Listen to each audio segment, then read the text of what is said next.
어, 이 시간 스스로 그동안의 나의 영성을 평가한다면 어느 정도 점수를 주고 싶으신가요? 다시 한번 말씀드리겠습니다. 그동안의 나의 영성을 나 스스로 평가한다면 여러분은 나 자신에게 어느 정도의 점수를 주고 싶으신가요? 제가 여러분들에게 20초의 시간을 한번 드리도록 하겠습니다. 20초의 시간 동안에 제가 드린 그 질문에 대해서 한번 생각해 보시는 시간 좀 있었으면 좋겠는데요. 좀 한번 20초 정도 드릴 테니까요. 한번 네, 몇 점 정도 될 수 있을지 한번 생각해 보는 시간 가지면 좋을 것 같습니다.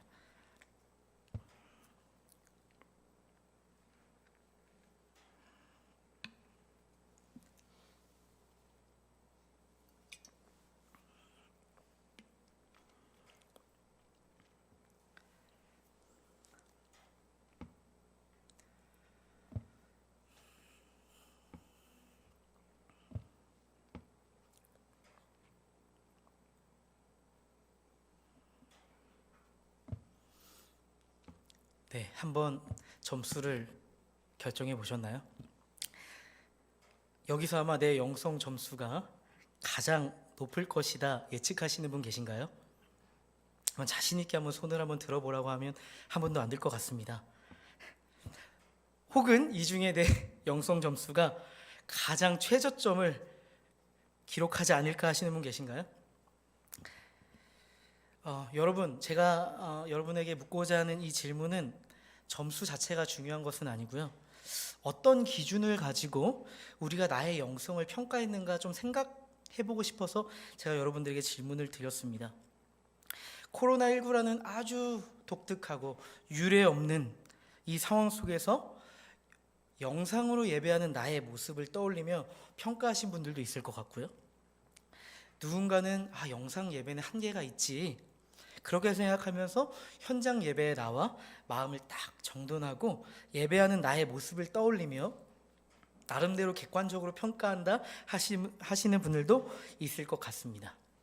각자마다 생각하는 그 영성에 대한 기준이 있어서 그대로 평가하시지 않았을까 생각합니다. 오늘 이 금요일 저녁에는 영성에 대해 답해 줄 수 있는 사람이 있는데요.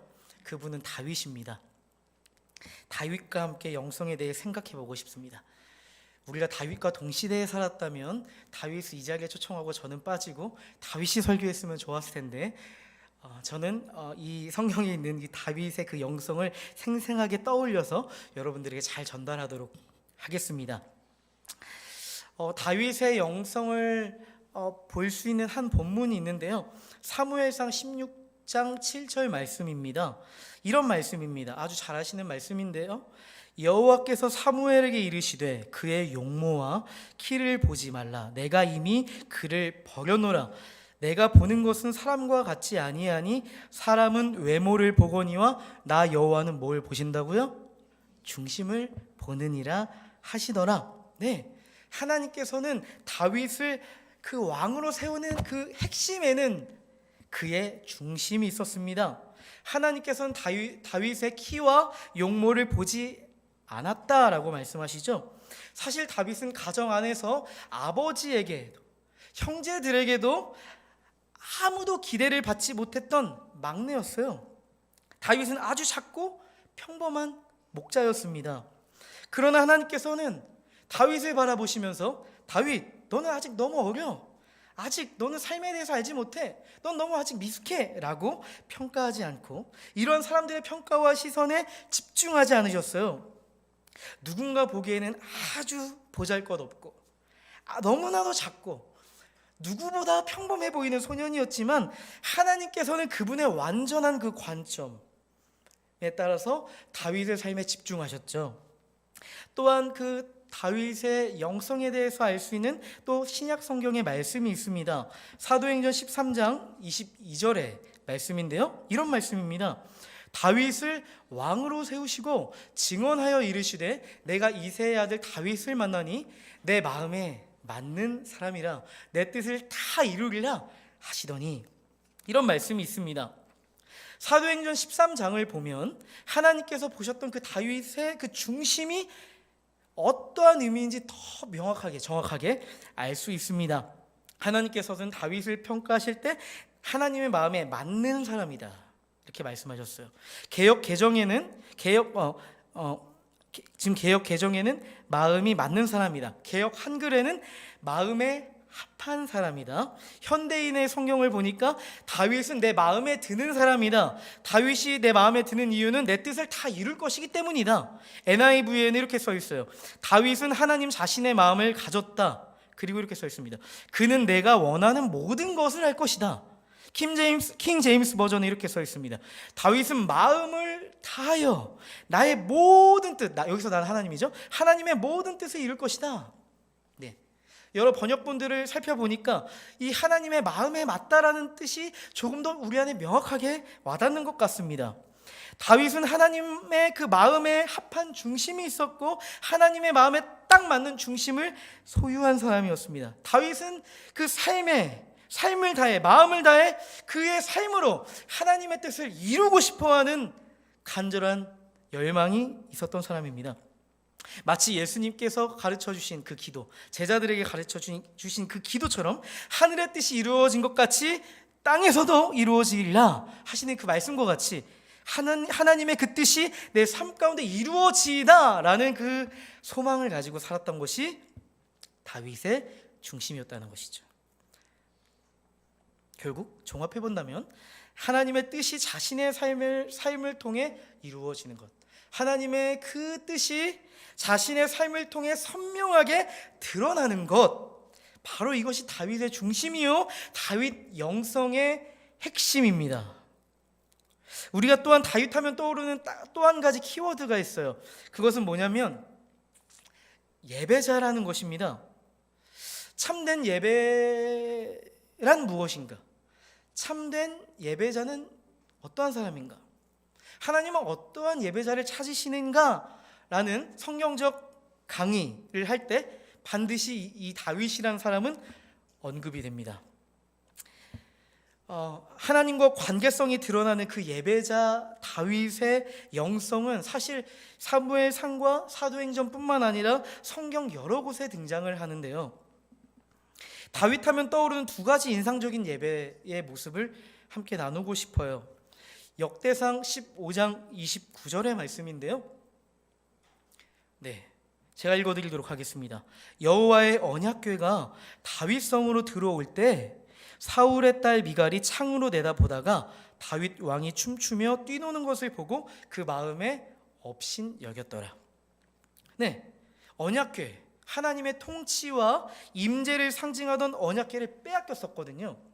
근데 그 빼앗겼던 언약궤가 다시 이스라엘 그 다윗성으로 들어오기 시작합니다. 근데 다윗이 했던 모습은 무엇이냐면 기쁨을 감추지 못하고 하나님을 향해 춤추고 뛰놀며 찬양하고 예배하기 시작했습니다. 그 말씀이 오늘 여기에 있는 거예요. 근데 한 가지 시선을 말하고 있는데 다윗의 아내 미갈은 자신의 남편 다윗의 모습을 보고 어떻게 했냐면 업신여겼다, 하찮게 여겼다 이렇게 말하고 있거든요. 근데 다윗은 개의치 않았나 봐요. 다윗의 아내조차도 다윗의 그 예배를 업신여겼다면, 다윗의 모습을 업신여겼다면 다윗을 지켜보고 있던 다른 사람들도 눈에 다윗의 모습이 어때 보였겠어요? 좀 지나치다, 오늘 왕이 좀 지나치십니다 라고 생각했겠죠. 다윗은 하나님의 언약이 담겨있는 그 언약궤가 이스라엘에 돌아와서 하나님의 언약대로 이스라엘이 회복되기라는 그 기대와 소망을 가지고 기뻐하며 찬양했을 거예요. 단지 언약궤가 그냥 돌아와서 기뻐했다라고 보기에는 그 의미가 너무 큽니다. 하나님의 임재, 하나님의 통치가 다시 깨어진 이스라엘을 회복할 거라는 그 소망 때문에 기쁨을 감출 수 없었던 것이죠. 그러니까 종합해 본다면 하나님의 그 뜻이 자신이 통치하고 있는 그 이스라엘 가운데 이루어지기를 원했다는 것입니다. 다윗의 그 예배 중에 또 한 가지 기억에 남는 예배가 있다면 아둘람 굴에서의 예배입니다. 제가 2년 전에 설교했던 것 같은데요.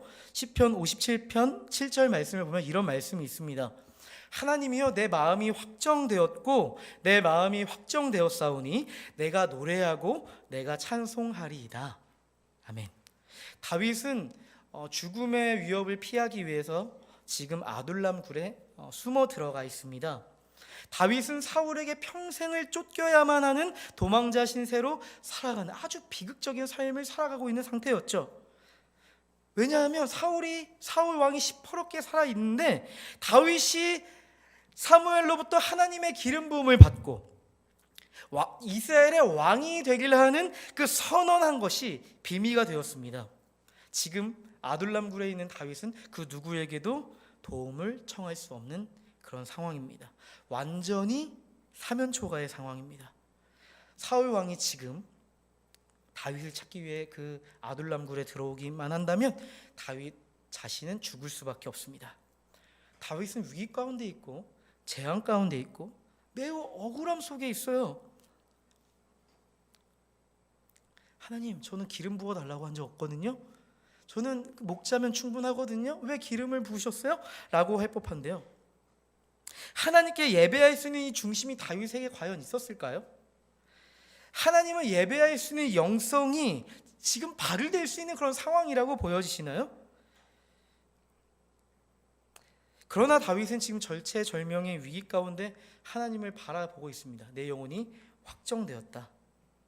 내 영혼이 확정되었고 확정되었다고 고백합니다.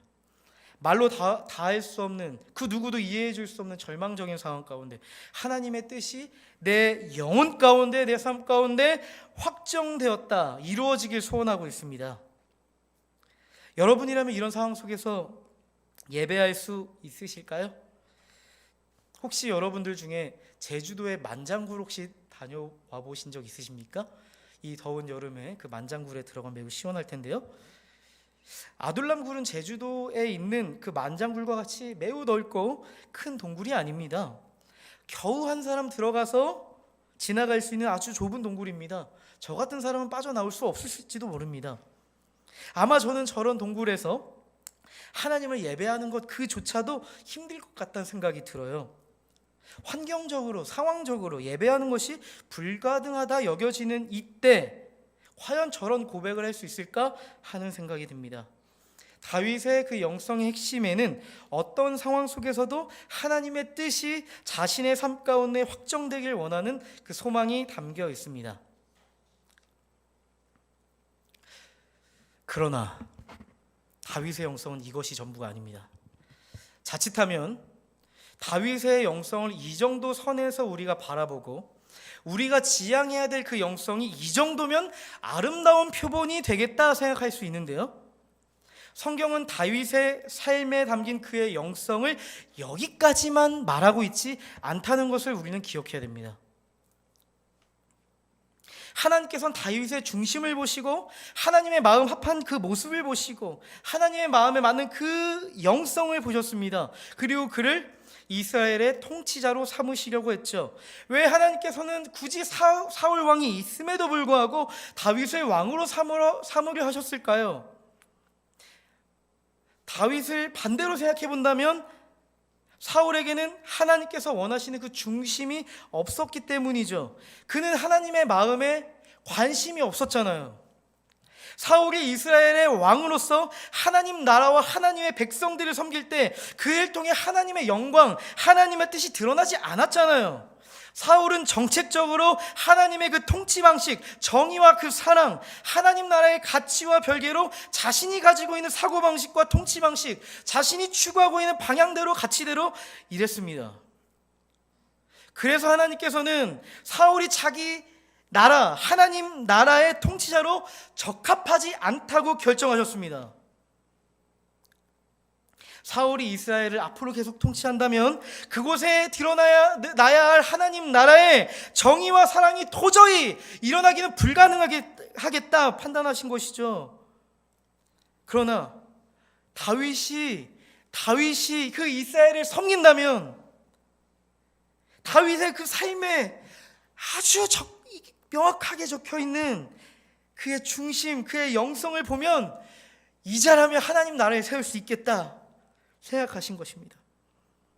그가 어떠한 열매를 거두고 결과물을 만들어내고 해서가 아닙니다. 하나님께서는 그 누가 몰라줘도 묵묵히 하나님의 백성으로 살아가는 그 중심, 신실하게 살아가는, 묵묵하게 살아가는 그의 행보를 보신 것이죠.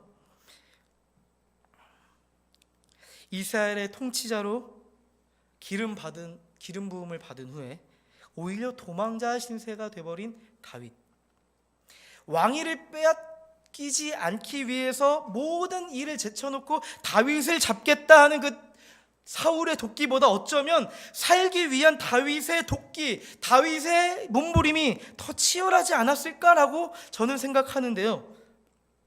오늘 읽은 이 본문을 보면 드디어 도망자 신세를 마치고 드디어 이스라엘의 통치자로 세워질 때가 왔습니다.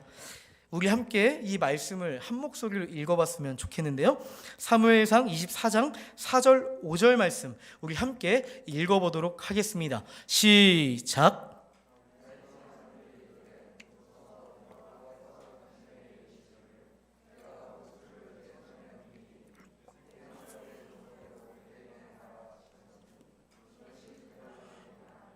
다윗이 일어나서 사울의 겉옷 자락을 가만히 베니라.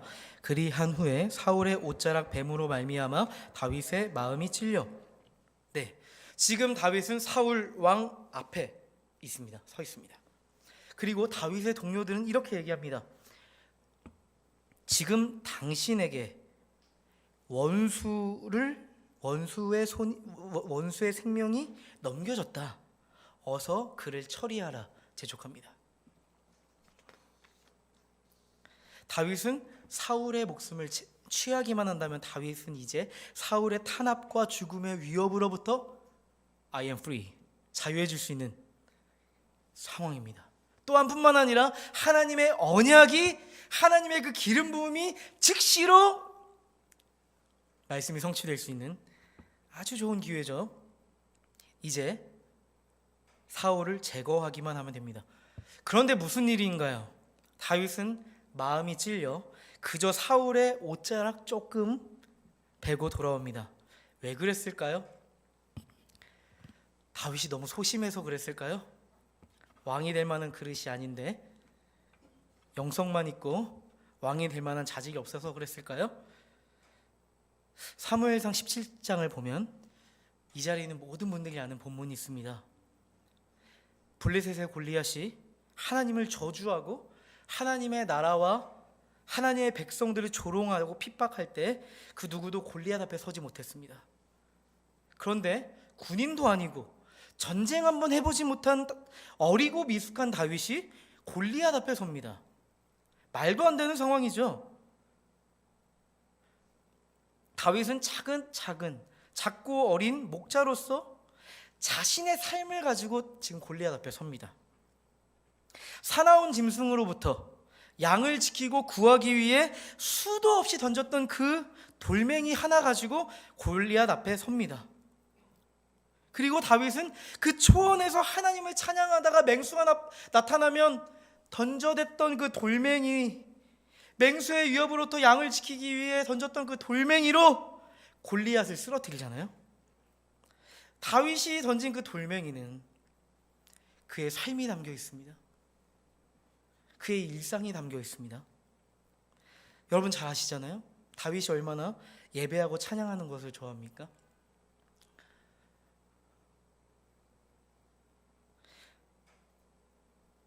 양을 지키고 보호할 그때 맹수가 나타나면 그 좋아하고 사랑했던 그 하나님을 예배하고 찬양하는 것 멈춰버리고 다윗은 목숨 걸고 뛰어들었습니다. 다윗의 진짜 영성은 바로 여기에 있습니다. 하나님을 예배하고 찬양하느냐고 자신에게 맡겨진 그 양들을 돌보는 일 게을리하지 않았습니다. 그는 철저하게 하나님께서 맡기신 그 목자의 삶을 살아낸 거죠.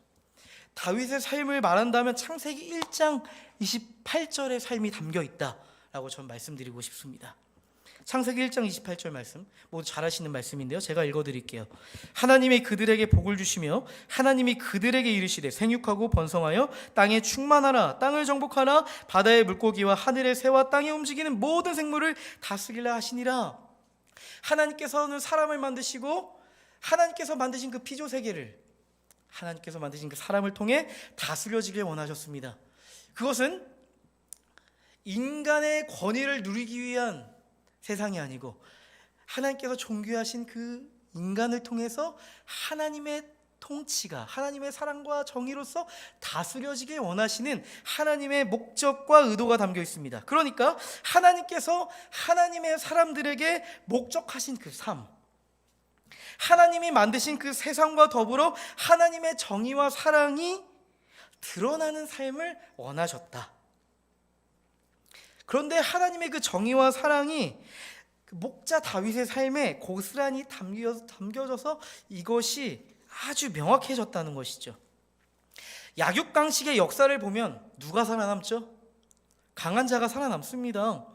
사울을 제거하지 못하면 다윗은 약육강식의 관점으로 볼 때 역전당해요. 다윗은 살아남기 어려워 보입니다. 왕이 될 수 있는 이 때를 볼 수 있는 안목과 역사의식이 다윗은 좀 부족한 것 같아요. 그런가요? 아닙니다. 인간의 눈으로는, 합리적인 생각으로는 약육강식의 역사, 세계관으로 볼 때 사울은 반드시 지금 제거되어야죠. 그러나 다윗은 지금도 양들을 돌봤었던 그때와 같이 하나님 나라의 통치 방식으로 사울을 대하고 있는 거예요. 사무엘상 24장 6절 7절 말씀입니다. 제가 읽어드리겠습니다. 자기 사람들에게 이르되 내가 손을 들어 여호와의 기름 부음을 받은 내 주를 치는 것은 여호와께서 금하시는 것이니 그는 여호와의 기름 부음을 받은 자가 됨이니라 하고, 다윗이 이 말로 자기 사람들을 금하여 사울을 해치지 못하게 하니라. 사울이 일어나 굴에 서다가 자기 길을 가니라. 아멘. 다윗은 생명의 주권이 자신에게 있지 않음을, 자신이 사울의 목숨을 취하는 것이 자신의 권한에 있지 않음을 알고 있었습니다. 그리고 사울을 해하려고 하는 동역자들에게 사울을 해하지 못하도록 막습니다. 만약에 다윗이 자기 손 더럽히기 싫어서 나는 가만히 있고 옆에 있는 동료들을 죽여주기를 기다렸다면 다윗은 단지 사울의 옷만 베고 나왔을 텐데, 다윗은 적극적으로 사울을 죽이려고 하는 자신의 동료들을 적극적으로 막아섭니다. 다윗은 철저하게 인간적인 계산으로 지금 상황을 판단하고 있지 않습니다. 다윗은 왕이 되고자 하는 이 삶의 목적에 그것에 사로잡히지 않았습니다. 우리가 이럴 때 한참 헷갈리잖아요. 하나님은 왕이 되라고 기름을 부으셨고 왕이 될 수 있는 상황인데 그것이 하나님의 뜻과 다른 방법으로 될 수 있는 그 교묘한 때 우린 판단하기가 너무 힘듭니다. 다윗은 현재 왕의 자리에 있진 않지만 진정한 하나님 나라의 통치자로서 사울 앞에서 정의와 사랑의 면모를 아주 명확하고 뚜렷하게 우리에게 보여주고 있습니다. 이것이 다윗의 영성의 핵심입니다. 여러분, 다윗의 삶에 명확하게 드러난 이 영성은 단지 종교적 영역, 종교적 틀 안에 갇혀 있지 않았습니다. 복음으로 비롯된 영성은 단지 공예배 안에서만 작용할 수 있는 능력이 아닙니다. 코로나19로 인해서 이 영상 예배가 일상이 되었습니다. 우리의 영성에 대한 그 평가의 대부분이 어쩌면 영상 예배를 드리는 내 마음가짐, 자세가 아닐까. 많은 사람들이 그렇게 생각하지 않을까 생각합니다. 다시 한번 얘기하지만 누군가는 영상 예배의 그 한계를 뛰어나와서 이 시간 이 자리에 나와서 마음을 정돈하고 현장 예배 그 안에서 반응하고 예수 그리스도의 십자가를 붙들고 하나님의 통치 안으로 들어가는 은혜를 경험합니다. 그러나 우리가 자칫하면요, 공예배에서, 영상 예배에서 내가 가지고 있는 모든 영성에 초점을 맞추고 나의 이 정도 영성이면 충분하다 생각한다면 사실 그거는 복음적이지도 않은, 온전하지 않은 영성이 되고 맙니다. 혹시 교회 안에서 드리는 공적 예배에서 폭발적으로 반응할 수 있는 영성을 가졌지만 나에게 맡겨진 치열한 삶 가운데 있는 그 삶 안에서, 삶의 현장 안에서 나의 영성이 발휘될 수 없다면 우리는 나의 영성에 대해서 성령의 올바른 가르침을 받을 수 있어야 합니다. 우리는 복음적 영성을 가지고 직장 안에서, 학업을 할 때, 가정 안에서 자녀를 교육하고 돌보고 살림을 할 그때 필연적으로 도전을 받습니다. 내가 있는 현장에서 큐티하고 말씀을 챙겨 먹고 찬양을 듣고 묵상을 해야 된다는 이 도전 말이죠. 왜요? 이것들 해야 되는 이유가 뭐예요? 세속적 질서 안에 있는 그곳에서 우리의 영성을 유지하고 정체성을 지켜내기 위함입니다. 그런데 또한 우리는 진지하게 한번 성령 안에서 이 부분도 좀 생각을 해봐야 돼요. 우리가 복음적 영성을 가진 자로서 하나님께서 부르신 현장에 가서 정해진 시간에 큐티하고 찬양을 들으며 묵상하면 충분한 것일까요? 우리 현장에서 드리는 말씀 묵상조차 하기가 힘들 때가 많아요. 만약에 삶의 현장에서 예배를 누리고 계시다면 저는 너무나도 응원하고 지지하고 싶습니다. 하지만 복음적 영성은요, 이 영성의 영역, 일의 영역을 분리하지 않는다는 것입니다. 우린 이것을 기억해야 됩니다. 복음적 영성은요, 큐티하고 찬양하고 묵상하는 이 시간을 뛰어넘어서 내가 일하고 있는 현장을 완전하게 장악합니다. 이것이 복음적 영성입니다.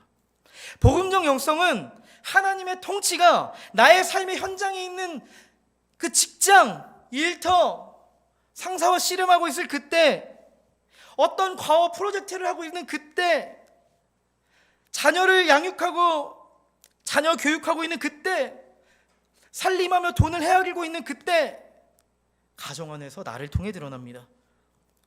내가 현장에서 드러나야 할 하나님의 정의, 저스티스가 무엇인가? 하나님의 사랑을 품고 나는 어떻게 일할 것인가? 가만히 서서 예수님이라면 어떻게 하셨을까? 하나님, 저는 모르겠어요. 인간적 계산밖에 되지가 않아요. 나라면 벌써 앞길을 내다보고 한 발짝을 내디뎠을 건데, 예수님, 당신이라면 어떻게 하셨겠어요? 끊임없이 질문하는 거죠. 악화된 관계 가운데 더 이상 용기가 나지 않을 때, 주여, 내가 여기서 어떻게 해야 됩니까? 내가 정의를 가지고 있다면, 사랑을 가지고 있다면 내가 어떻게 해야 됩니까? 이것이 진정한 복음적 영성입니다. 복음적 영성을 가지고 있다면 이러한 삶은 당연히 살아내도록 누군가 강요하지 않아도 스스로 도전을 받습니다. 스스로요. 복음적 영성을 가지지 않았다면 말씀을 들어도, 누군가 권면을 할지라도 그것에 도전을 받지 않습니다. 양들이 맹수로부터 위협을 당할 때 다윗 그는 묵상과 찬양을 멈추고 목자로서 정의와 사랑을 실현하기 위해 돌멩이를 던지고 때로는 맹수에게 자신의 몸에 해를 입기도 했습니다. 이것이 다윗의 복음적 영성이었죠. 예수님도 우리가 아까 찬양으로 고백했던 것처럼 권능을 가지신 그분이, 말씀으로 모든 것을 창조하실 수 있는 그분이 우리의 상식선으로 이해할 수 없는 그 승리, 죽음 뒤에 가려진 그 승리를 보여주시지 않습니까? 이것이 복음이죠. 근데요, 다윗의 영성이 바닥을 치고 와장창 무너졌을 때가 있습니다. 그것은요, 이스라엘 군대를 전장에 내버려 두고 보내놓고 본인 혼자 왕궁에 홀로 남아있을 때입니다. 그는 어떤 일인지 전쟁의 현장에 나가지 않고 다윗은 그대로 왕궁에 남아있었다고 성경은 기록합니다. 전쟁은 많은 사람들이 희생될 수밖에 없는 아주 피 흘림이 있는 곳이죠. 자신이 사랑하는, 자신과 시간을 함께했던 동료들이 하나님 나라를 위해 목숨을 걸고 최전선에서 싸우고 있었을 그때, 다윗은 왜 그 자리에 남아있었을까요? 만약에 다윗이 자신의 판단에 왕궁에 남아있어야만 했다면 그가 해야 될 일은 무엇이었을까요? 그런데 어떤 일인지 다윗은 어두운 밤에 잠자다 깨가지고 옥상을 거닙니다. 그러다가 아주 아름다운 여인을 보게 되는데, 그 여인을 알아보니까 자신이 사랑하는 동료 우리아의 아내입니다. 근데요, 다윗은 여기서 어떤 일을 저지르냐면 잘 아시는 것처럼 자신의 시간을 함께했던 그 동료의 아내와 동침하고 맙니다. 성경은 무엇을 말씀하고 있는지 아세요? 다윗은 이 복음적 영성을 상실할 때 자신에게 맡겨진 왕으로서의 과업들, 일을 완전하게 망각해버린 거예요. 그의 영성은 전쟁 중에 놓인 그 왕으로서의 영성으로 나타났어야 됐습니다. 오늘 이 금요일 저녁 나 자신에게, 또한 함께하는 여러분에게 저는 질문을 하고 싶어요. 우리의 영성은 공예배를 넘어 삶의 현장에서 영향을 미치고 있습니까? 코로나19로 인해 교회가 제약을 받고 자유롭지 못한 상황 속에서 사회는 매우 혼란스럽고 서로 가진 생각이 다를 때마다 갈등을 일으키며 분열하는 상황 속에서 우리는 각자 부르신 삶의 현장에서 복음적 영성으로 충실히 살아내어야 할 것입니다. 지금 교회는 코로나19에 대한 정부의 지침 때문에 많은 제약을 받고 있습니다. 또한 교회 안에서는 이것이 종교 탄압이라고 외치는 사람도 있습니다. 근데요, 잘 생각해보면 우리의 삶의 현장에서 하나님의 그 사랑과 정의로 살아내는 것을 과연 누가 제약할 수 있겠습니까? 누가 그것을 통제할 수 있겠습니까? 우리가 교회 안에서 하지 못하는 것들 때문에 제약을 받습니까? 아닙니다. 우리는 우리의 삶을 통해서 하나님의 사랑, 복음, 정의를 우린 드러낼 수 있습니다. 하나님께서 함께 하시기 때문에 내가 있는 현장이 하나님 나라가 될 수가 있습니다. 겉으로는 제약을 받으나 우리의 내면과 우리의 삶은 전혀 제약을 받지 못합니다. 하나님의 사랑과 정의가 나를 통해 실현될 수 있습니다. 우리를 부르신 삶의 현장에서 하나님의 사랑과 정의가 회복되는 이런 하나님의 영광이 우리의 삶 가운데 있기를 간절하게 소원합니다. 이 시간 하나님께서 분명히 우리 자신에게 하신 메시지가 있을 것이라 생각합니다. 이 찬양 함께 고백할 때 하나님, 내 삶이 하나님 나라가 되길 원합니다. 내가 그렇게 살지 못했음을 회개합니다. 이런 마음을 가지고 함께 우리 고백할까요? 고백하겠습니다.